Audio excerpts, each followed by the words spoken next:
अस्सलाम वालेकुम, मैं हूं शाहिद मिर्ज़ा वेब ट्यूटर से। अच्छा, तो हमारी MySQL की आज सेकंड क्लास, मतलब कल हमने इंट्रोडक्शन देखा था, तो अब हम देखते हैं कि इसके ऊपर हम किस तरीके से अपना डेटाबेस बना सकते हैं। ठीक है, तो हम आते हैं, फॉर एग्जांपल हम यहाँ आते हैं। तो कल हम यहाँ तक देख चुके हैं कि ये सारी चीज़ें क्या होती हैं। अगर आपने लास्ट वीडियो नहीं देखी तो एक बार देख लीजिएगा। ठीक है, उसके बाद हम आ जाते हैं अपने डेटाबेस के ऊपर कि भाई the MySQL create database statement. ठीक है, the create database statement is use to create a new SQL database. ठीक है, अब हम क्या करते हैं, अपनी एक डेटाबेस क्रिएट करते हैं। ठीक है, अपने पैनल के ऊपर मैंने किया क्या, लास्ट वीडियो में मैंने आपको बताया था लास्ट क्लास में कि हमने एग्जाम सर्वर इंस्टॉल किया। उसके बाद हमने क्या किया, उसको इंस्टॉल कर लिया अपने पास। ठीक है, अगर किसी के इंस्टॉलेशन समझ में नहीं आ रही हो तो पूछ लीजिएगा, तो फिर हम इंशाल्लाह उसको भी एक वीडियो में गाइड कर देंगे। ठीक है, तो आपने सबसे पहले जैम सर्वर इंस्टॉल किया, उसके बाद अपने सिस्टम में डाउनलोड किया, उसको इंस्टॉल किया। उसके बाद आप आए अपनी विंडो में, यहाँ पे आपने सर्च करवाया जैम। ठीक है, इसको किया आपने क्लिक। ठीक है, ये बाय डिफॉल्ट स्टॉप होता है, आपने इसको कर दिया वापस ऑन। ठीक है, तो उसके बाद हम क्या करते हैं, हम आ जाते हैं अपनी सर्वर के ऊपर। ठीक है, मैं आया, अब मैंने यहाँ लिखा लोकल होस्ट। ठीक है, उसके बाद मैंने दिया स्लैश, यहाँ मैंने कर दिया PHP माई एडमिन। सही है, आप इस तरीके से अपने ब्राउजर में लिखेंगे लोकल होस्ट स्लैश PHP माई एडमिन। जैसे एंटर करेंगे तो आपके पास इस तरीके का एक पैनल ओपन हो जाएगा। सही है, तो अच्छा, डेटाबेस क्रिएट करने के दो तरीके हैं। एक तो आप यहाँ पे जाएंगे क्रिएट के ऊपर, आपने यहाँ पे अपनी डेटाबेस का नाम लिखा, तो उसके बाद आप क्या कर सकते हैं, इसको डेटाबेस को क्रिएट कर सकते हैं। लेकिन हम करेंगे थोड़ा काम अपने क्यूरीज के थ्रू। ठीक है, तो हम डेटाबेस से आ गए हम अपने SQL के अंदर। ठीक है, SQL के अंदर हम आए, SQL के अंदर हम क्या करते हैं, डेटाबेस क्रिएट की क्यूरी करते हैं। ठीक है, तो ठीक है, हमने क्या किया, अब यहाँ पे हम कर देंगे अपनी SQL।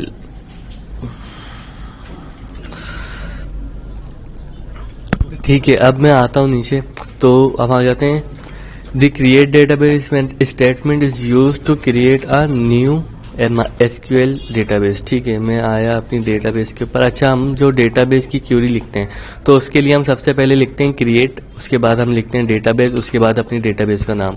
अब मैं यहाँ आया अपने सर्वर पे, मैंने यहाँ कर दिया क्रिएट। ठीक है, उसके बाद मैंने लिखा यहाँ पे डेटाबेस। ठीक है, उसके बाद मैंने कर दिया इसको अपनी डेटाबेस का नाम। फॉर एग्जाम्पल मैं यहाँ कर देता हूँ वेब, स्मॉल लेटर्स में लिख देते हैं वेब ट्यूटर्स। ठीक है, अब हमने यहाँ सेमीकोलन लगा दिया यहाँ पे कुछ इस तरीके से, इसको थोड़ा जूम कर देते हैं। ठीक है, हमने लिखा क्रिएट डेटाबेस, उसके बाद हमने डेटाबेस का नाम लिख दिया। अब हमने कुछ नहीं करना, नीचे जाएंगे, यहाँ गो के ऊपर हम क्लिक कर देंगे। तो अभी मैं इसको गो पे क्लिक करता हूँ, तो देखें यहाँ पे मेरे पास एक वेब ट्यूटर्स के नाम से मेरी एक डेटाबेस क्रिएट हो गई। ठीक है, तो डेटाबेस जो हम कोड के थ्रू हम जो डेटाबेस क्रिएट करते हैं, तो हम इस तरीके से करते हैं। हम सीधे गए, यहाँ पे हमने लिखा क्रिएट, ठीक है, डेटाबेस, अपनी डेटाबेस का नाम। सही है, तो अब मैं आ जाता हूँ यहाँ पर। ठीक है, अब मैंने डेटाबेस क्रिएट की अपनी। सही है, उसके बाद अब मैं चाह रहा हूँ कि अब देखें, कोई भी एक कंपनी होती है तो उसकी एक ही डेटाबेस होती है। अब फॉर एग्जांपल हमारा कोचिंग सेंटर है वेब ट्यूटर्स के नाम से। ठीक है, तो उसके लिए हमारी एक ही डेटाबेस होगी। ठीक है, अब हमारे स्टूडेंट्स हैं, फॉर एग्जांपल टीचर्स हैं, या फिर इसके अंदर आ जाते हैं कोर्सेज हो गए हमारे। ठीक है, या रिजल्ट्स हो गए स्टूडेंट्स के। तो हम क्या करेंगे, उसके लिए अलग अलग डेटाबेस नहीं बनाएंगे। क्यों? क्योंकि डेटाबेस एक ही होती है पेरेंट। उसके अंदर क्या होता है, उसके अंदर हम काम करते हैं टेबल वाइज। तो हम आ जाते हैं MySQL के टेबल के ऊपर।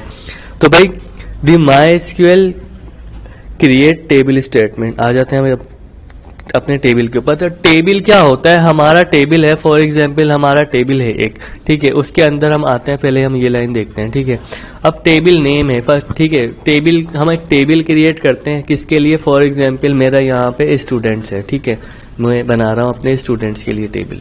ठीक है, तो मैंने एक टेबल बनाया है स्टूडेंट के नाम से। ठीक है, उसके बाद मैंने क्या किया, उसके बाद मुझे अपना एक टेबल चाहिए होगा कोर्सेज के लिए। ठीक है, फिर मुझे एक टेबल चाहिए होगा रिजल्ट्स के लिए।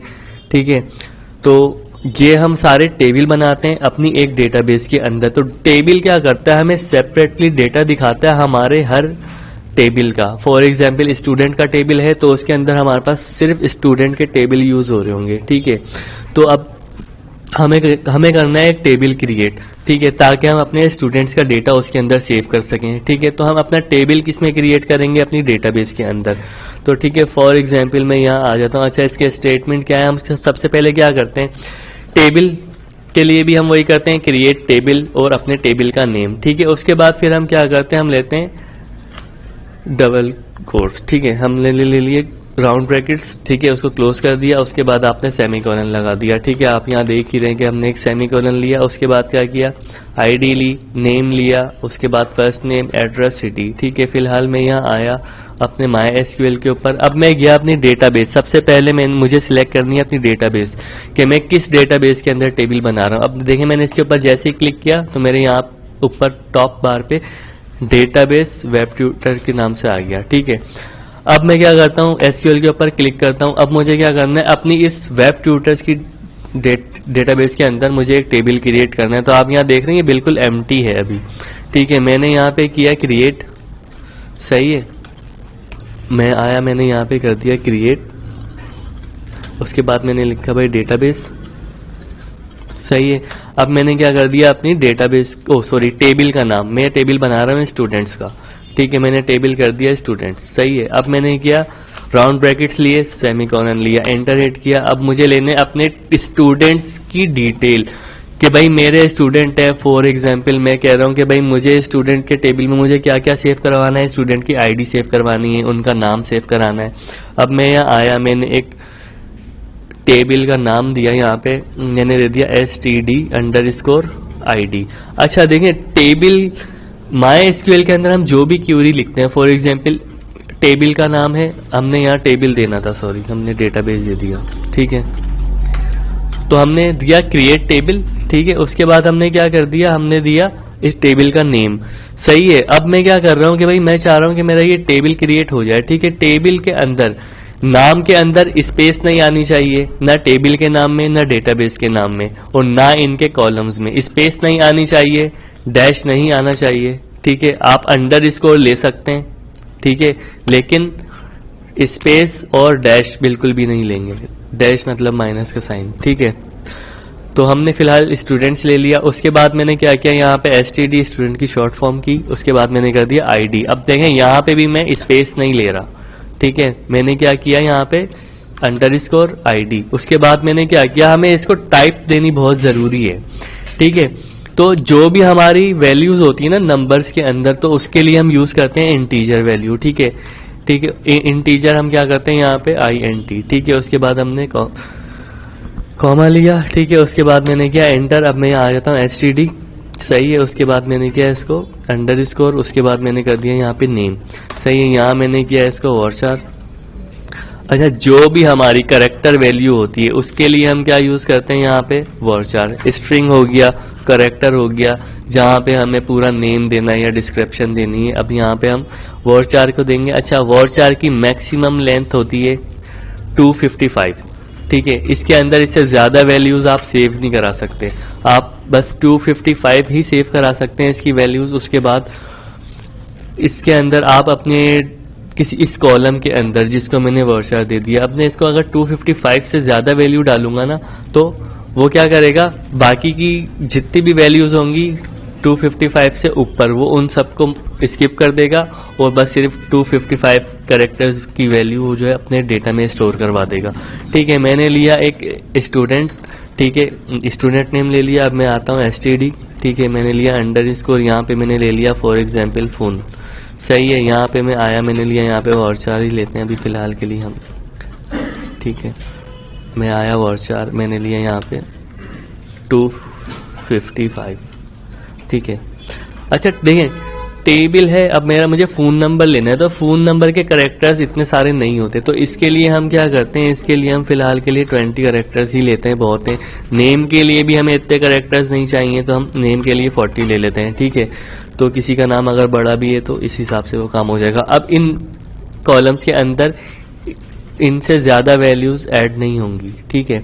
अब मैं आता हूं, मैं यहाँ कर देता हूँ STD अंडरस्कोर ईमेल, सही है। मैंने ईमेल ली यहाँ पर। उसके बाद मैंने क्या किया, ईमेल को कर दिया वर्चर, सही है। ब्रैकेट ब्रैकेट क्लोज, यहाँ पे मैंने कर दिया यहाँ पे भी मैं कर देता हूँ 30। ठीक है, मैंने ले ली। अब मैंने अपने टेबल के अंदर क्या किया, मैंने अपने 3 कॉलम्स बनाए। ठीक है, आईडी, नेम, फोन और ईमेल के नाम से। अब मैं चाह रहा हूँ कि भाई मैं अपना टेबल जो है मैं क्रिएट कर लूँ।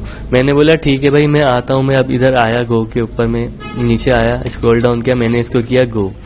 ठीक है, अब देखें भाई वो कह रहा है कि भाई टेबल सक्सेसफुली क्रिएट आपका। अब मैं आता हूँ अपनी डेटाबेस के ऊपर, तो देखें इसके अंदर मुझे एक टेबल बता रहा है स्टूडेंट्स के नाम से। ठीक है, अब मैं यहाँ पे भी देखता हूँ ना, तो यहाँ पर भी मुझे एक स्टूडेंट का टेबल शो हो रहा है। अब मैं अगर अपने टेबल के ऊपर यहाँ से क्लिक कर दूं तो देखें वो मुझे बता रहा है कि भाई अब यहाँ पे आ गया हमारा डेटाबेस नेम, ऊपर वेब ट्यूटर्स, उसके बाद टेबल नेम आ गया मेरा स्टूडेंट्स। ठीक है, अब मैं आया यहाँ पे हमारे टेबल के अंदर वैल्यूज, वो हमें क्या बता रहा है, कह रहा है कि भाई फर्स्ट पे आपका है स्टूडेंट आईडी, सेकंड पे स्टूडेंट नेम, थर्ड पे स्टूडेंट क्या नाम है फोन नंबर, और फोर्थ पे स्टूडेंट की ईमेल। ठीक है, तो ये हमने एक बेसिक सा टेबल बनाया है। अभी हम इंशाल्लाह नेक्स्ट क्लास में इसको थोड़ा सा अपग्रेड करेंगे, थोड़ा सा ऑप्टिमाइज करेंगे। ठीक है, तो आज के लिए सिर्फ इतना ही। मिलते हैं इंशाल्लाह अपनी नेक्स्ट वीडियो में। Thank you, Allah Hafiz.